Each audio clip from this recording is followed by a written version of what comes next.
Jumping around all over the place here. All right. Well, let's go ahead and get started here.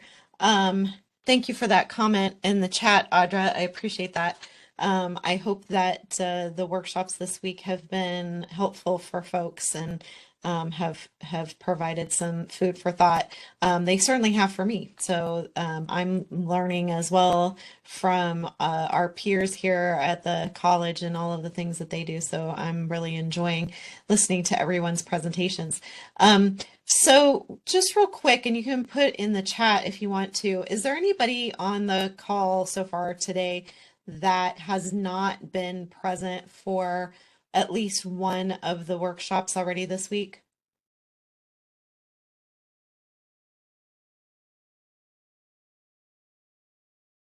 I don't think I see any new names. Heather hasn't. I know Mary Ellen hasn't either, my presenters. So let me ask the two of you, because I have given the same sort of intro to RSI in all of the other workshops. Actually, you know what? Let me just go ahead and do it because I am recording these and we're going to add these into the Canvas course. So I'll just go ahead and do the intro into RSI. I apologize to those of you who this is repeated information for. But since we do have a couple of folks that haven't heard it all so far this week, I'm going to go ahead and repeat it. And then we'll have it for posterity, right? So what is RSI? RSI is regular and substantive interaction. And it is what differentiates online learning, or otherwise sometimes called distance learning, from correspondence learning. And why is that important? Well, it's important because CGCC, one, we're accredited for distance learning and not for correspondence learning. And two, we are able to offer Title IV financial aid to our students, but in order to do that, the students that receive that financial aid cannot be taking correspondence courses. They must be distance learning courses if they're learning online. So that's important for us. And as we think about, well, how are we being accountable for those things? One, when the Higher Learning Commission, our accreditor, does their visit in 2026, this is going to be something that's going to be on their radar, particularly because regular and substantive interaction standards from the Department of Education were updated in 2021. So this is on everybody's radar.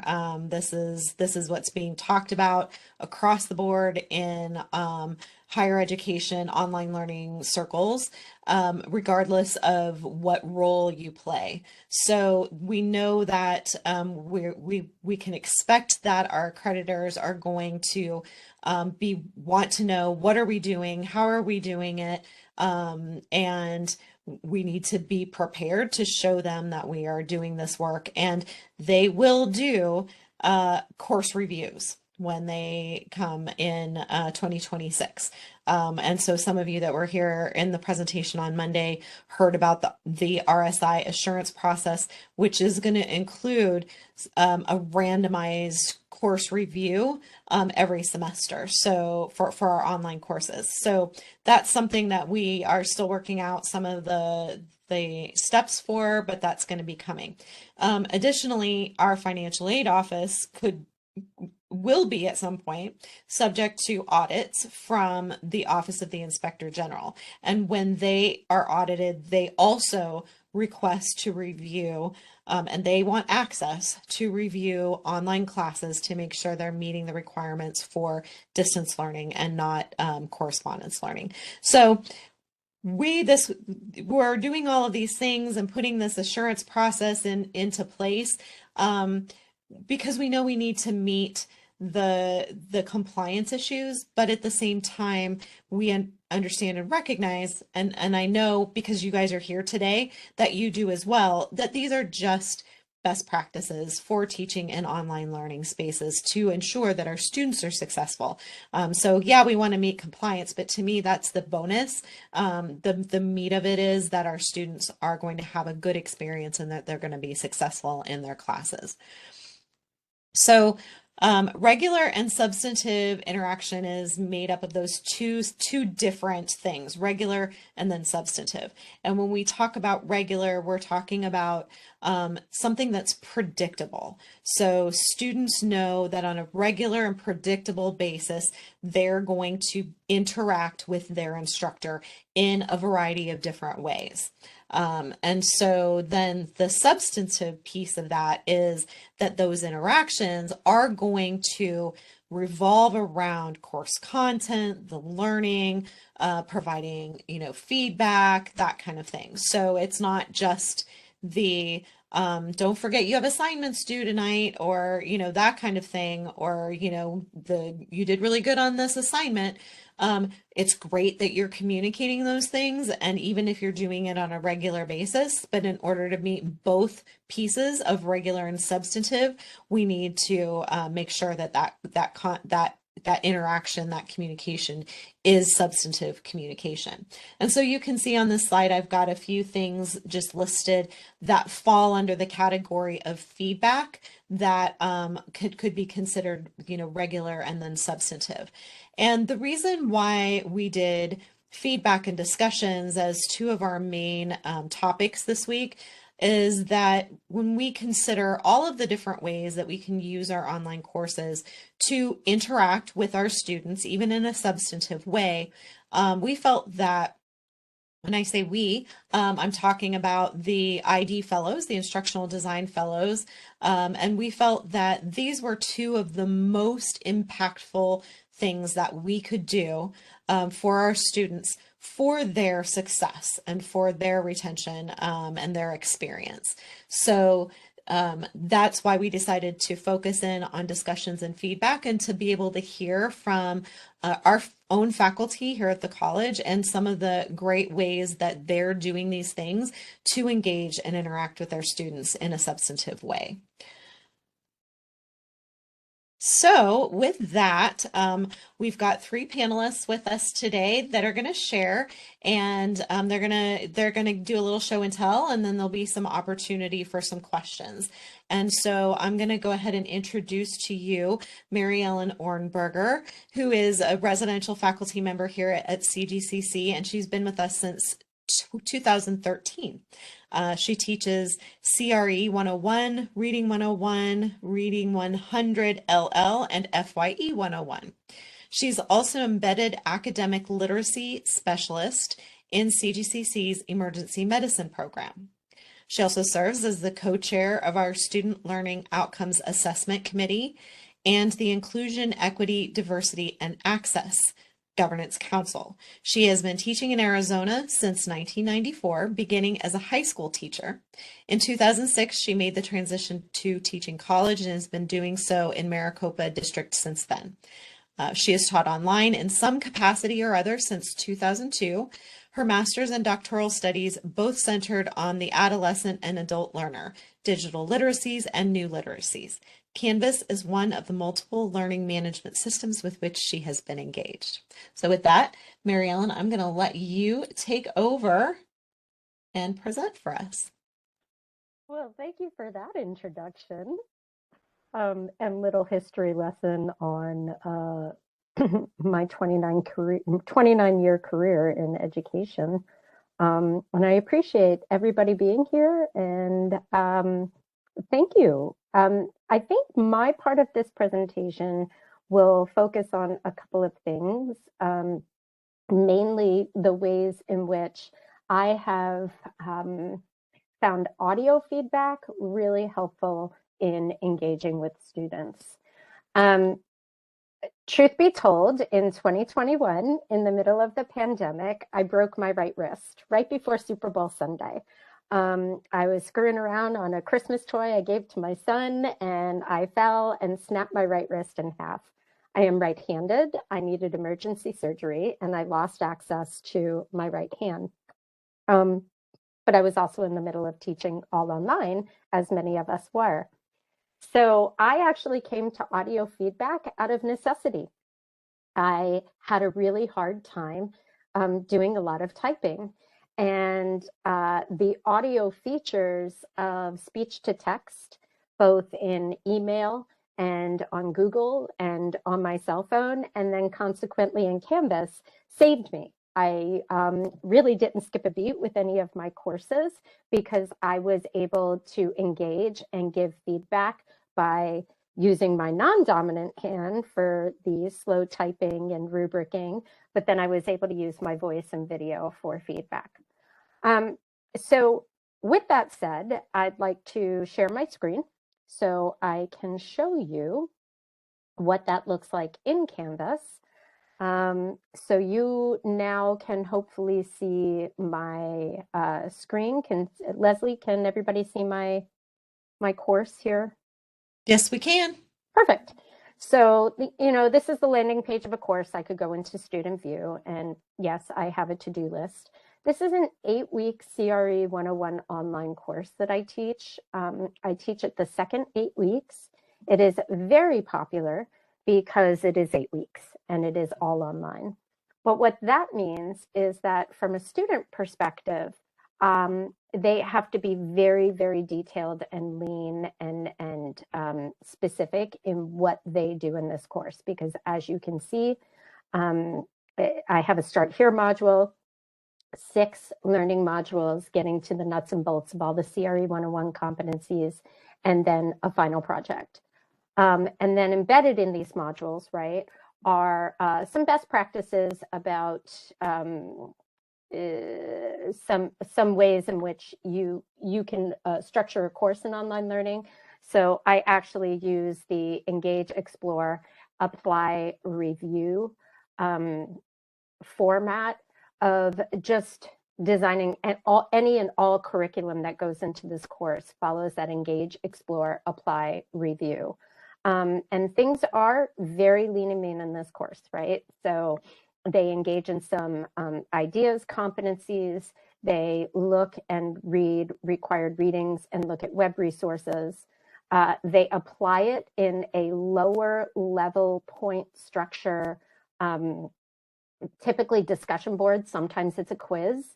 And then the review is where they actually do a paper and apply all of the competencies and concepts from the course. And then that is where I tend to give my regular and substantive feedback. So what might that look like? Well, if I go to this assignment, which has already been graded, you will see a couple of things. Number one, there's some assignment guidelines, and then there's a rubric. And I'm usually pretty detailed in my rubric. I like to be detailed because I encourage students to always use the rubric as a self-check before they submit assignments. Because the class moves so quickly, there's, less wiggle room to be able to do these things well. Right. So here's an example of a student that did a really good job of submitting the assignment. Right. So they did a celebrity deep dive into Conan O'Brien and his idea of Team Coco. When I compared the assignment against the rubric, the student received full credit based on all the different criteria in the assignment. But I still felt it important that I gave this student audio feedback. And I did 2 things. Number one, I gave the student audio feedback, but then I also submitted a comment prompting them to the audio feedback. And as you can see, this person appreciated it. That's great. I don't know, Leslie, I apologize, but I don't know if I play the feedback, will it come through in this presentation? Are you aware? I think you might need to, under the share menu at the top, I think it's share multimedia. If you Whoops. Or just completely stop sharing entirely because I hit the wrong button. There we go. Okay, so where it says more, under do you see the menu at the top of the WebEx screen? yeah, I'm See looking a for it now. share menu. So audio and video, isn't it? Yeah, I'm just trying to figure out where that's at though. Well, let me Oh, let there. me just go ahead, say it again. No, let's see. I think that's your individual. Yeah. Let me just play it and see if it works. And if it Okay. doesn't, then we'll talk about it and I'll actually do one for an example. Hey, Kyle. I just wanted to give you an audio feedback on this assignment. I really, really liked reading what you framed as an argument and reasons for Conan O'Brien's celebrity personality. You did a really good job of detailing how he approaches this through Team Coco. And what I thought was particularly expert in this assignment was then how you used the examples and reframed them in the structure of an argument, issue, conclusion, and reasons. So great job. Keep up the good work. And hopefully I will see more of this in your next assignment. Take care. So I got a thumbs up. So you could hear that audio. You could also hear my family in the background. Apologies, but this type of audio feedback or this type of formative feedback, right? Because the summative feedback is the actual rubric and the grade. But this type of formative feedback, conversational feedback, in this particular case was to just highlight what I thought the student did really, really well at the end of the assignment. But then also give that level of, I guess, just engagement and personality with the course. There is a human here. I am real. I have a voice. You have a voice too, this student, and it's encouragement. Let me just show you maybe one other that didn't go as well. I think it was Jake. Because we actually had, yes. So here's a perfect example of a student who did not do as well. So if I open up his rubric score, right, this student, when I read this, it missed the mark, right? As you can see, I gave him partial credit in all three categories on this rubric. So here is an example of a student who did not do as well. Hey, Jake, I just wanted to give you some verbal feedback on your assignment submission for the celebrity deep dive. I think it'll be important that you review the rubric categories and make sure that you are being as specific as possible at addressing those rubric categories. In this assignment, although you did parts of each of the category, right? You gave me an explanation of Johnny Depp, some of the things that stood out to you, and then you started an argument, but the finer details of the rubric were not addressed. So for example, in describing Johnny Depp, it should have been a couple to 3 paragraphs. You gave me 1. In using the 20 questions about self, context, and text, I believe you were supposed to use 4 to 6. I see 1.5 in your description. And then framing the argument, the structure of an argument in terms of issue, conclusion, and reasons is also not explicit. So I just wanted to give you context for your score. And then also just a reminder that I'm always willing to regrade things. So if you are looking for a better score on this, feel free to resubmit the assignment and I'm happy to regrade it. I hope this helps, and I hope this helps you possibly create stronger assignments in the future in the course. So those are just 2 examples of audio feedback. Again, I like to use it, and I like to use it early in the class, right? Because these students are looking, they are eyes on the prize in this course, okay? CRE 101, it's second 8 weeks. A lot of them are like this close to graduating. And I just know the culture of the students who tend to take this online course because I've been teaching it for so long. And I want them to be as successful as humanly possible as well. I absolutely breaks my heart to withdraw a student. So I feel like giving that extra layer of feedback is really, really helpful. In fact, this student in particular immediately emailed me and said, oh my gosh, thank you so much. I'm going to resubmit the assignment. And he is in the process of doing so. I've given him a deadline. It needs to be by Sunday at midnight. I'm not going to accept it at the end of the course when he's done everything else, but he's on it. And he was really, as you can see, both, right? Positive, but also not so positive. Editing a rubric and adding all that information would have probably taken me 3 times as long than just creating that 50-second audio feedback, submitting it, writing, I left you audio feedback, boom. So there's huge advantage to this kind of interaction in a course. Are there questions? That was quite a bit. So I want to make sure that nobody has questions or comments. That was awesome. Thank you, Mary Ellen.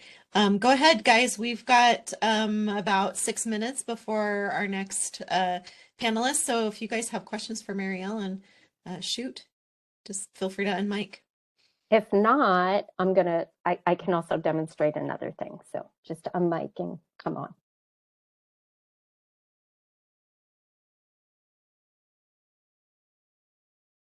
So Anthony wants to know what tool you use to create your video note.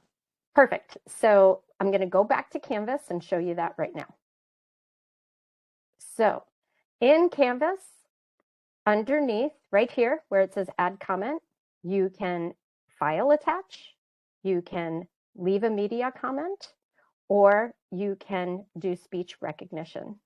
The media comment is what I used to do the audio comment. You can choose webcam or mic.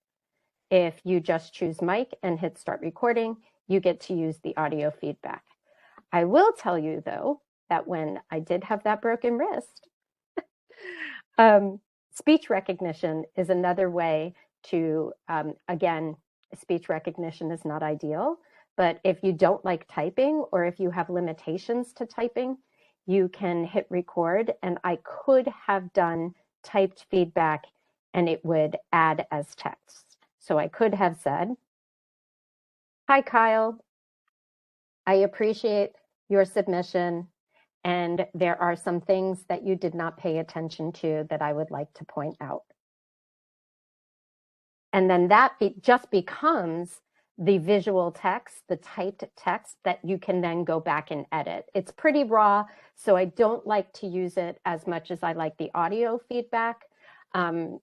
Again, because I would have to go back and change my H to a capital and add some commas. It's not as sophisticated as when you do speech to text on your phone, when you can say period or comma or exclamation point, and it puts the punctuation in. Canvas will not put the punctuation in for you. I've made that mistake. So I do prefer the audio feedback, but thank you, Heather. You can see my mistake, right?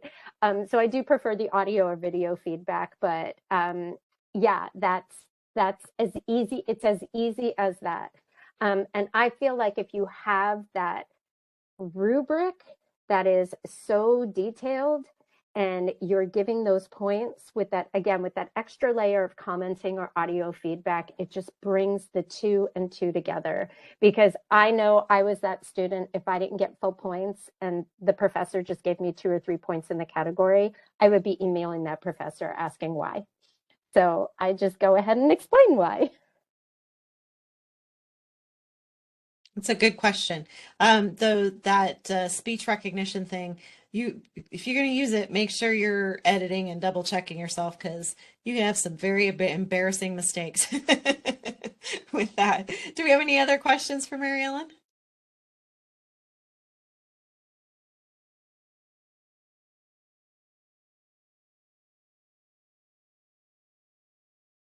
I would also say a pro tip.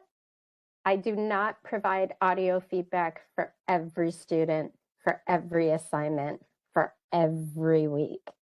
So what I typically do is just keep a roster, right, with a handful of comments, columns, and make sure that I am balancing the type of feedback I give students over the course of a few weeks. Does that make sense?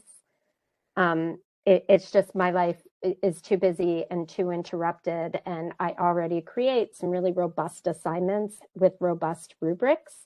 So that level. So for example, unless Jake has another really big problem this week, he will not be getting audio feedback. I'll switch to another group of students to kind of take another deep dive and do that relationship with. So I'm almost done giving that kind of deep feedback to all of my students. It typically takes the first 3 weeks of the course to get through all of those recordings and all that feedback.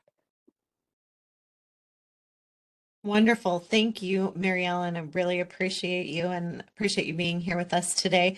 And I think you had other things on your plate today. So if you're not able to stay, feel free to go, but we're also welcome to stay. So let me go ahead and share again. So our second panelist is Marie Hunsinger. Her association with the Maricopa County Community College District began in 2006 as a student worker at CGCC. After completing her associate degree here, she advanced her studies at Arizona State University, obtaining her BA and MA in sociology. Marie is currently a doctoral student at Kansas State University, where she is studying community college leadership. By 2012, she transitioned from student to educator, teaching sociology at various institutions, including a return to Chandler Gilbert. Today, Marie serves as the lead residential sociology faculty at Chandler Gilbert and has been recently appointed as the faculty director of the honors program. Beyond her academic commitments, she's an active advisor for One Voice, a club that champions LGBTQ+ understanding and unity. Off-duty, Marie indulges in reading, arts, and dance, with her moments with her toddler being the most treasured. Marie, you can take it away. Oh, thank you for that lovely introduction. Okay, so I apologize too. I'm having some respiratory throat issues, so if I sound kind of strange, that's why. But I should be on the mend soon. So I'm just going to share my screen here.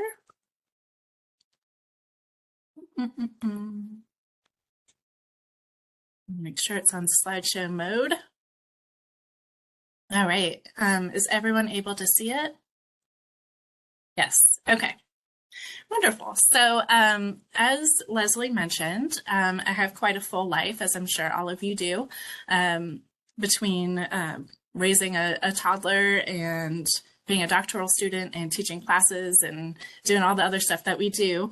I'm always looking for ways to find feedback that is interesting, efficient, as well as personalized to my students, and timely. So that's why when I discovered ChatGPT in November, as a lot of us did, some of us were very concerned, rightfully, due to academic misuse and plagiarism, privacy bias, all of the downsides that go with AI, which I certainly acknowledge as well. However, I also had the idea of free virtual assistant. What can ChatGPT do for me to make my life easier and streamline some of the more administrative tasks that I would spend a lot of time doing that maybe I could do more efficiently and faster using this tool? So, question, how many of us found ourselves spending hours on end providing feedback only to question if it truly resonates with each student? What if we could give feedback that not only instructs but engages? So I'm going to talk a little bit about how students themselves can use AI to get feedback, and then I'm going to talk about how I also use it to give feedback. So what is flavorful feedback? To me, I'm referring to feedback that is instructive, it's engaging, it's personalized, it's timely, and it feels tailor-made for the student. It captures their attention, right? And it gives them actionable ways to improve, and also recognizes their hard work as well. So I'm a big proponent of balancing strengths and weaknesses, right? I'm I'm a people pleaser, so I hate delivering bad news, but I know that's our job to make our students better. So if you compare flavorful feedback to traditional feedback, I don't know about you, but in college, a lot of the times the feedback that I would receive on my papers is good job, or needs improvement, or review this section, or unclear. And they'd be written on the sides of the margins, and you'd read it and you'd be like, well, that doesn't really help me with specific ways to improve. No, I've never done that as a professor myself, but I know some of our students still tell me that they receive feedback that way. And as a doctoral student, I still receive feedback that way from some of my professors. So definitely trying to avoid that, because I know it does not make me feel very good when I just receive kind of generic, vague feedback. A lot of times our feedback as well is more corrective in nature. Which is certainly important to help students improve. But also, I think it's really important to spark curiosity, engage them deeper into the subject matter, point out what they did really well, and also give them some constructive guidance and perhaps even additional resources that they might want to look at. And then finally, delayed. So I'll try to get my feedback in within a week of student submission. However, typically I have an assignment due every week. So if it takes me a week to grade and they have an assignment, that's not very much time to review the feedback and to make changes for improvement. So sometimes our feedback can get to the student too late for them to improve for the next assignment. So how can ChatGPT or AI, generative AI, help with this? Oh.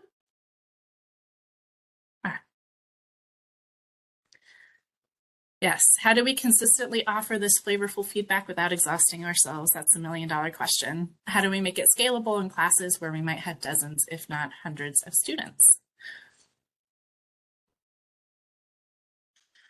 So what is ChatGPT? I'm sure everyone has heard of it by now, but surprisingly, some of my students haven't. So I'll just give a brief, simple definition. It comes from the GPT family of models. There's a few different generative AIs out there that you can utilize, like Bard, and Google Bard, and there's a few others. But ChatGPT is probably the most well-known. It has both a paid version and an unpaid version. I do the paid version. The model is more sophisticated and I don't know how to, it's smarter, I guess. And it gives you fewer what they call hallucinations, which is when ChatGPT makes up information in order to please you. So if it doesn't know the answer, sometimes it'll just make up something that sounds plausible. That's gotten many of people in trouble. So I use the GPT-4, but the 3.5 model that's free is perfectly good as well. And how it's trained, it's basically like a super smart digital friend who has read almost everything on the internet. And up until a certain date, right, up until 2022, January, you can ask this friend any question or request a story. It'll quickly respond with relevant information and generate a creative output. So the virtual digital assistant is basically what GPT is. It's predictive text. So based on what it's read on the internet and the training data, it predicts the most likely word to come out in the next, in a sentence. So GPT can generate new, coherent, meaningful sentences, paragraphs, longer pieces of writing. This makes it very versatile, from answering emails to creating lecture notes to active learning assignments, therapy. People have been using it for therapy. People have been using it for recipes, all sorts of personal and professional uses. But students could actually use it not for cheating, right? Definitely don't condone ChatGPT doing an assignment for you, but they can use it for tutoring and getting feedback on their assignment to make it better. Okay, so a student can create a free account, and keep in mind, there are some privacy risks to using websites like this because they do collect, they use the training data to make the model better. And, you do have to have an account. So just keep that in mind for students, that there are some risks in privacy, and to maybe not use real names or identifying information in their queries. But ChatGPT can generate specific feedback based on inputs or queries or questions. So it doesn't have to all sound the same. A unique capability is that ChatGPT does respond to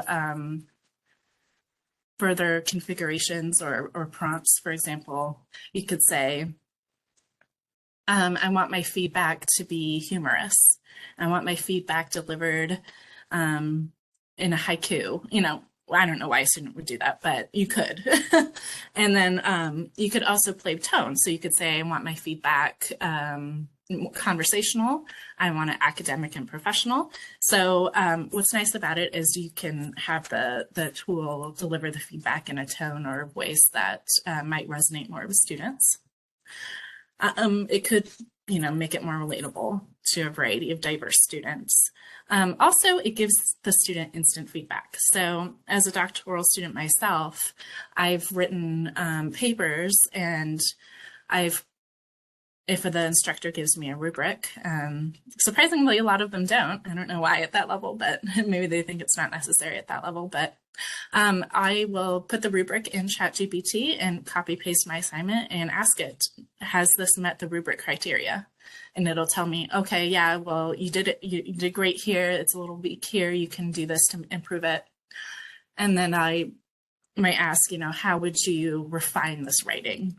And it might give you some suggestions, like make the tone more academic, include a source here, etc. So I've actually used it myself in my studies, and it's been super helpful with making sure that I get, the best possible product out to my professors. Feedback becomes a conversation, so it's not just a monologue, it's a dialogue. So you can ask ChatGPT follow-up questions if you don't understand something. You can also ask to explain a complex topic to like an 8th grader. In fact, I did that when I was explaining GPT because I am not a tech person. So I was like, how do I explain ChatGPT to a 8th grader? And they use the digital buddy analogy. So I thought that was pretty useful as well.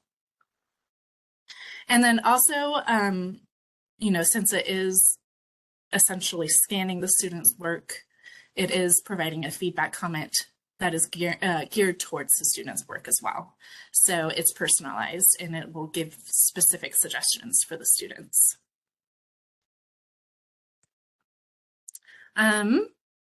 So for professors using ChatGPT, I definitely do not recommend that this be your sole way or your tool for grading, because of the hallucination problem, right? Of it sometimes will just give you an output of something random.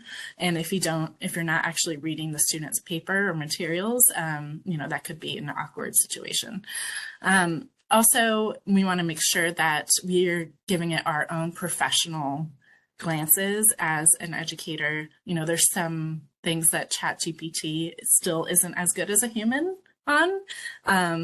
Some of the more, emotional things and tact and things like that could use our own expert eye as far as, and same with like contents and things like that. So what I like to do is I will scan a paper and I will use my rubric to assess it. And then I'll put it in ChatGPT and ask it to assess it. and then I'll compare my scores to ChatGPT's just to make sure that I'm kind of on par with my own rubric, because sometimes I'm like, am I being too harsh? Am I being too generous and nice? I need some, I would love to have another set of eyes, look at this paper and tell me if I'm grading fairly. So I'll use it for that. Oftentimes, if I'm tired, I'll write some notes down saying, this section was really great, well-supported evidence here, and then you need to elaborate more on this section. So I'll just write down notes and I'll put into ChatGPT, I have these notes, can you take it and create a substantive feedback comment for the student? And it will do, it would give a substantive comment that you can then edit, right? And again, you're going to want to look at the tone and see if it actually matches your writing style or your speaking style. ChatGPT can be very formal in its outputs, so I definitely do not talk or write like that. So I often have to edit it so it sounds more like my voice. Obviously an efficiency boost, especially with we have auto-graded quizzes for multiple choice and true false, but ChatGPT, you can put in, and that's, thing that we have to think about too as instructors is you can put in a quiz question in ChatGPT and it will tell you the answer immediately. So if you have some of those types of assignments, more quantitative, you could definitely use ChatGPT for that. Also, I'm a sensitive person, and so I always want to make sure that my feedback tone is constructive and encouraging, as well as also, giving students tools and suggestions to be better. And so if I have a comment where I might sound a little harsh or off-putting, I might put it into ChatGPT and say, soften this, please, and it'll do a pretty good job. You could also ask ChatGPT to recommend resources for you that you could pass on to the students, such as articles, documentaries, videos. Again, this is only up until January 2022, so anything more recent than that, it won't pull in. And then again, you would need to check and make sure that the source is actually a real source before you would pass it on.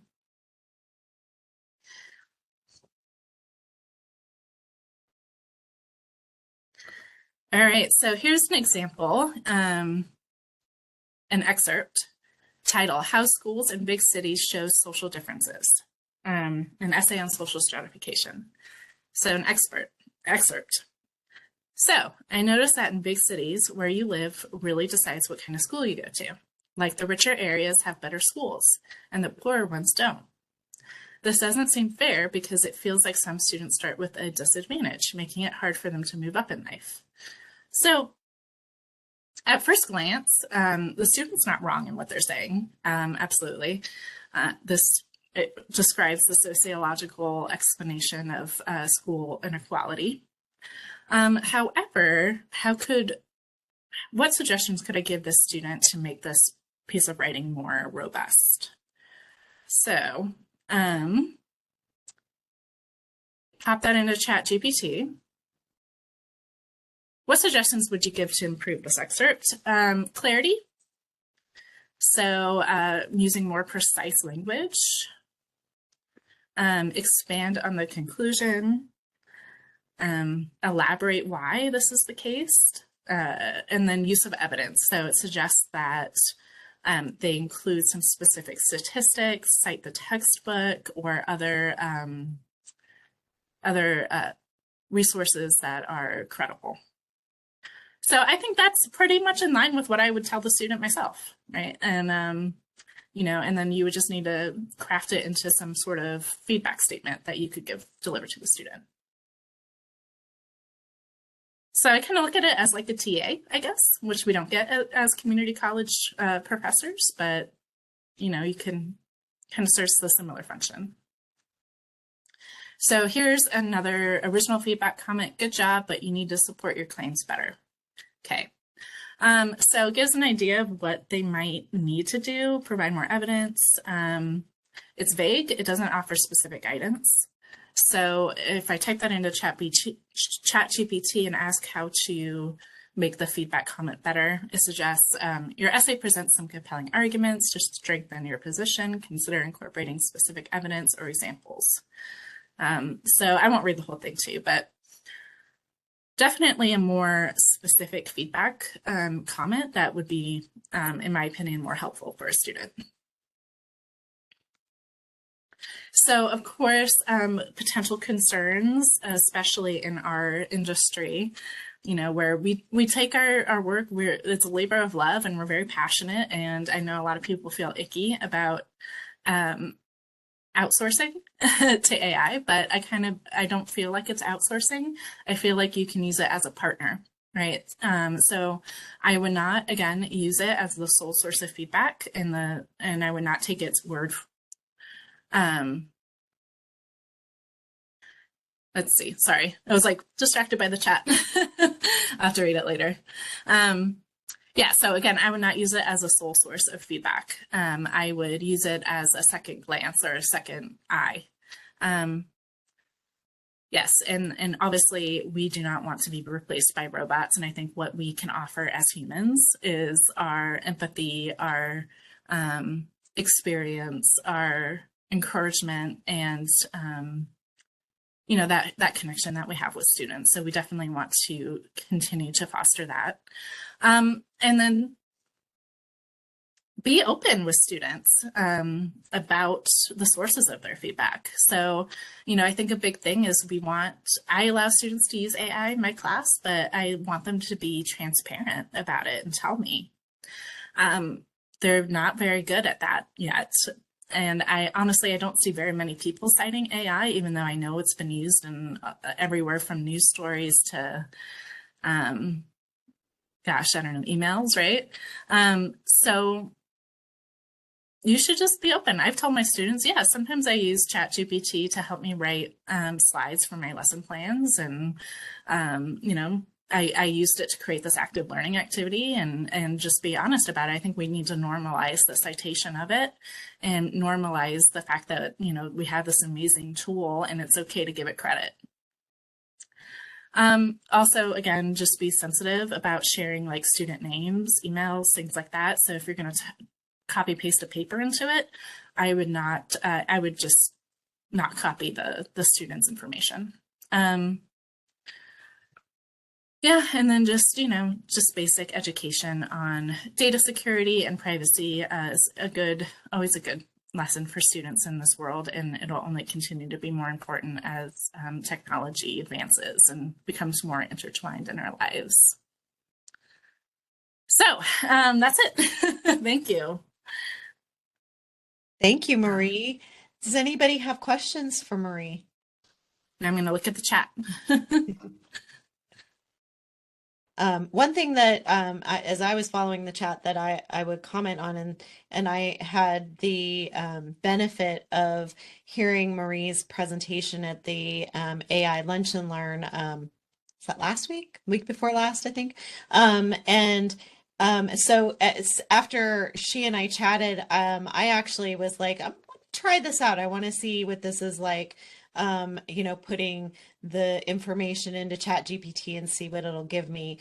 And one of the things that Marie shared with us at that Lunch and Learn was that we have to be careful and pay attention because it will make stuff up.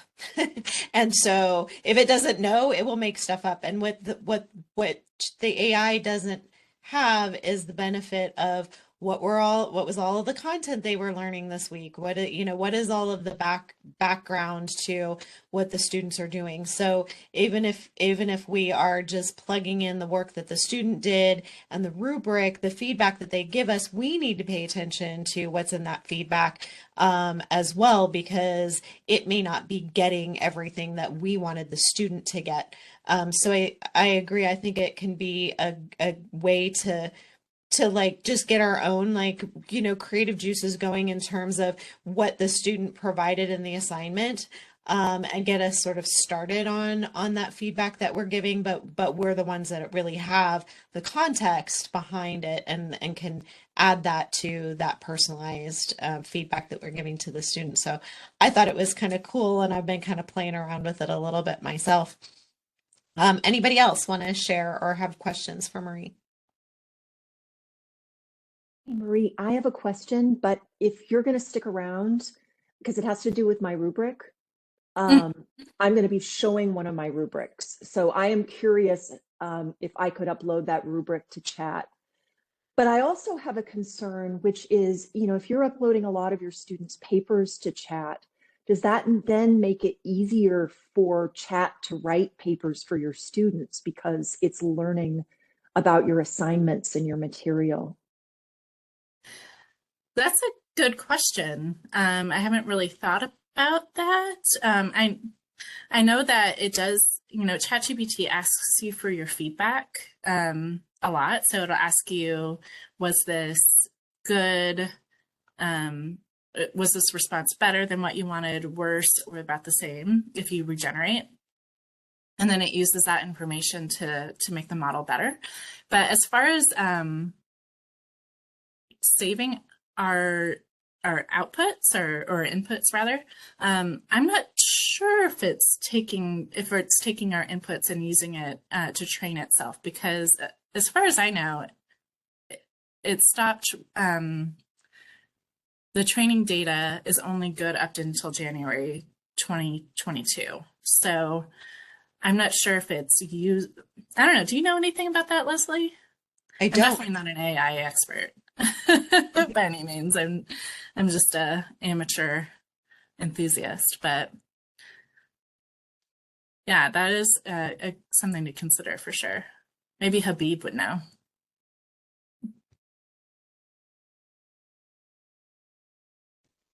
Yep. Question for Habib. Yeah, and what's crazy about, not crazy, but just interesting about AI and ChatGPT is that even the engineers don't really understand how it works. It's what they call a quote unquote black box. And so they're pouring a lot of science and resources into trying to understand how ChatGPT does what it does. But it's still a big mystery.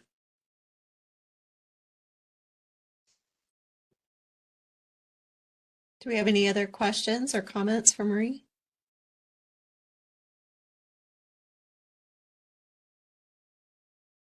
Maria, I have a question.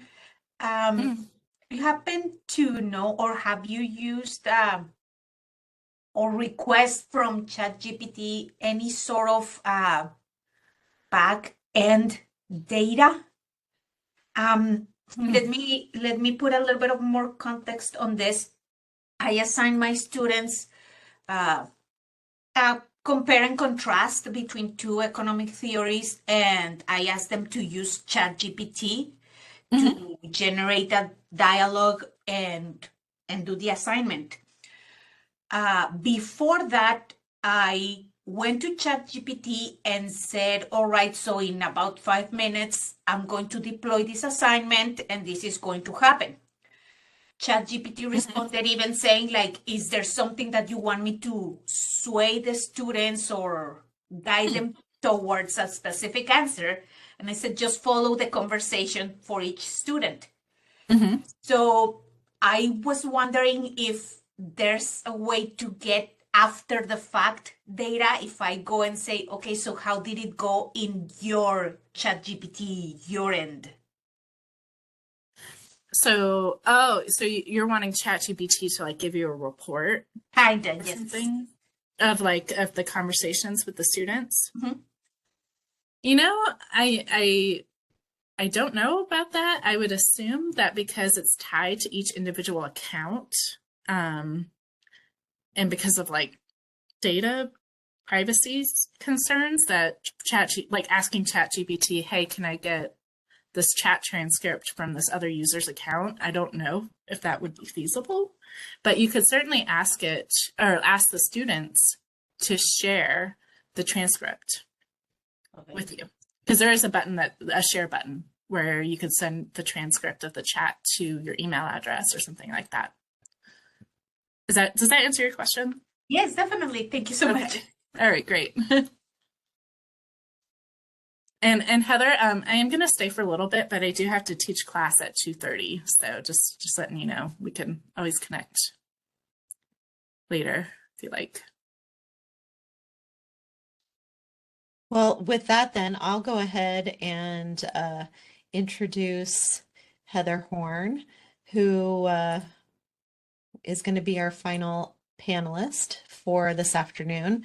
Dr. Heather Horn is English faculty and has taught first-year composition at CGCC since 2003.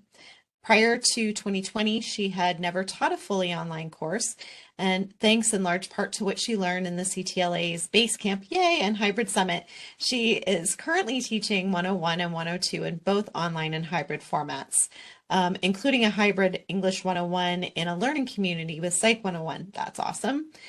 She earned her doctorate in comparative literature from the University of Wisconsin-Madison. That's where my brother teaches. More recently, she studied the applications of positive psychology to student well-being, learning, and success. Heather, I will stop sharing and let you take over. Thank you, Leslie. And I may need a little support in a second. Actually, I think I see the share button, so I should be fine. I'm just going to talk to you guys. I only have a couple of screens that I want to share or images that I want to share with you. But when Leslie asked me to participate in this, or if I was interested in participating in this, the two ideas about what I do in terms of giving regular and substantives, I can't say that word, feedback to my students in my online and hybrid classes. The two things that came immediately to mind were the way I conference and also the way I write, keep track of, and share comments with students. So I'll start with the conferencing, and then I'll move on to the way I keep track of all the feedback that I'm giving my students. And then that brings me back to conferencing.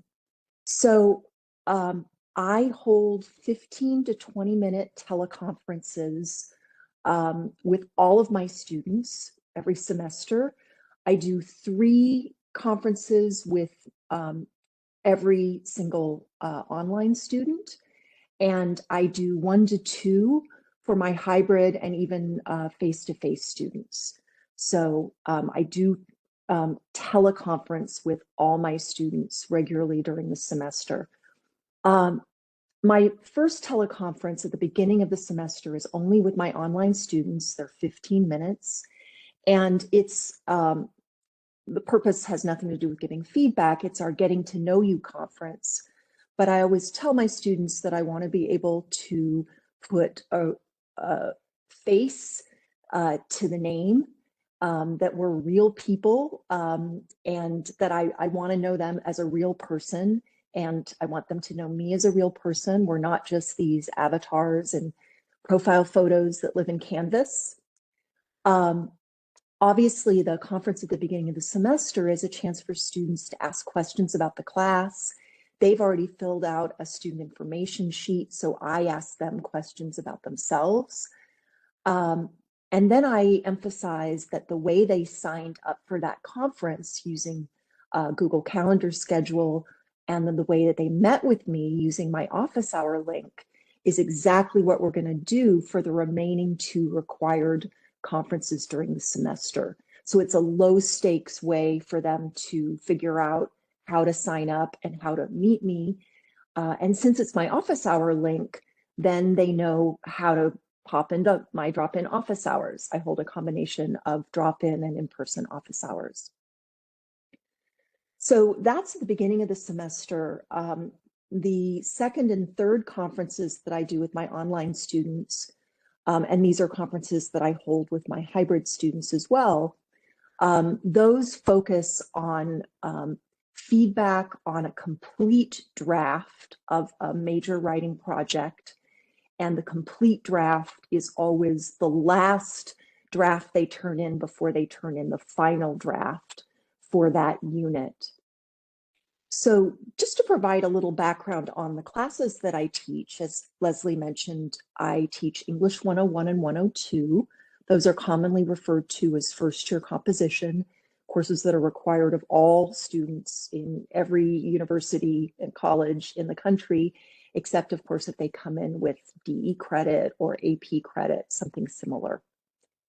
My courses are divided into 3 units per semester. Each unit culminates in a major writing project. And I scaffold that major writing project for each unit by breaking it into smaller weekly assignments, smaller weekly writing assignments over the course of the unit. And each smaller assignment builds on the next in order to produce this final project at the end. So they usually have 2 what I consider smaller assignments, writing assignments, before they have the complete draft and then the final draft. So we're talking 4 writing assignments over the course of a unit.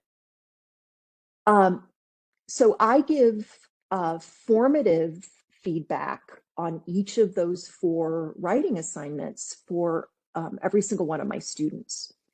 And I've experimented with all different ways of giving this feedback. And what I found works really well for me is I create a Google Doc for each unit, each semester. And I write my feedback for each student. I draft it in that Google Doc before I copy and paste it into a Canvas submission comment when I'm grading. And it's important for me to keep the document very organized. So I have it organized by section, course section, by student name, and then I label my feedback for each assignment within the unit. Obviously, when I'm writing this feedback, and I do it in these marathon sessions on Mondays and Wednesdays so that the students will get the feedback, and usually Sundays too. So students will get the feedback before their next Friday assignment is due. Obviously, there are certain comments that come up again and again. So I have a section at the top of my document where I organize the comments that I'm going to copy and paste into the more individualized feedback that I give to students. So obviously, I'm not retyping this all the time. But depending on the number of sections that I'm teaching and the number of students, I may have up to anywhere from 40 to 60 to 80 pages per unit. So let me show this to you guys, what this looks like. So here's my most recent unit. And I love in Google Docs that I can use the headings, the paragraph headings. So it's very easy to find the types of recurring comments that I make. And it's also very easy for me to find each of my students. So at the top, I've got the recurring comments. And then what I write for my students might look like this. So first assignment, I'm commenting on how he's using his sources, the notes he's taking, what he's written about, what he thinks he wants to focus on. And then we have body paragraphs the next week. So I have this feedback labeled by body paragraph. And then I have my feedback for the complete draft. And what I like about this, and the reason why I go to the trouble of organizing this document, is that it makes it possible for me when I read each assignment in the unit, I can immediately find the feedback that I gave to students the week before, and I can see if they're incorporating my feedback or not. In the past, when I just drafted comments into Canvas through submission comments or rubric comments, I would have to have the 2 assignments open and toggle back and forth. And this is much easier for me. So I've experimented with every possible way of giving feedback. And I have done audio comments. And the main reason I don't do audio comments is exactly what I said about typing comments directly into Canvas. Then I have to go back and listen to an audio comment, whereas this way I can see exactly what feedback I gave them, and I can tell right away whether or not they've applied it. Something else, and I don't know if there are any English teachers here or anyone who gives, comments on papers in our audience today, but back in the day when everything was, they turned in a paper and I wrote comments in the margins, or I went through a whole period where I would open each file that they uploaded and I would submit comments, or of course I've used the annotation feature in Canvas as well. I find that my students make more substantial changes from week to week and draft to draft if I give them these submitted comments at the end, even if they're labeled by paragraph, than if I simply make notes in the margins. And I think it's that when you make notes in the margins, the immediate response to the person receiving that feedback is, oh, this is what I need to fix, and that's all I really need to do. Whereas when I give them more substantial comments that's more conversational and yet specific to the different kinds of issues that are cropping up in their writing, they make more global changes, which I really like. So I started with my conferences, and I'm going to get back to my conferences. So I've done every single possible way of conferencing, and the way that I've hit on that works really well for me is when I am going to conference, I set aside time in advance each day that I have conferences scheduled with my students to read their drafts and take notes in my Google Doc, so that by the time they show up for their conference, I've read their paper and I have my notes, I feel prepared. And then I always ask them to start. I put the ball in their court. And generally, because nobody wants to be put on the spot, by asking them about their concerns with the assignment. Were there any particular areas of the assignment they feel that they might be struggling with or had questions about? Very often, especially later in the week when I'm doing these conferences, they will have already received peer feedback. And so very often we'll start with that. They'll say, well, my peers are saying this, or there's a discrepancy. Some of my peers love this and some of my peers hate this. So we talk about that. But about 7 to 10 minutes into a 20-minute conference, they're ready to get my comments. And I always give them this feedback in two ways. I do copy it into the submission comment the way I've done the previous weeks when we haven't conferenced. But and that's really useful for the complete draft, because then they'll have their peer feedback and they'll have my feedback all in one place. But I know that just like I don't like having to go back into Canvas assignments to find feedback, sometimes it's easier for students just to have a message. So I also send it to them as a Canvas inbox message. And then I give them time to find the feedback and read the feedback. So I know they've actually read my feedback. And then we spend the second half of the conference talking about my feedback, and they're able to ask me questions about it, and we can have some back and forth. Maybe I've misunderstood something that they wrote, something that they said. And I just find it so much more productive than a one-way, here's your feedback, and whatever you do with it is what you do with it. So I want to say a few words about how this leads to the final draft and the kinds of feedback I give when they submit the assignment at the end of the unit. I kind of feel like my coaching, as it were, in trying to help them think critically, help them develop the skills that they need to develop to meet the outcomes that particular assignment is measuring them on. I feel like a lot of that formative work is done by the time I get to the final draft. So I don't write a lot of comments on the final draft, and that does help that grading go a lot more quickly. But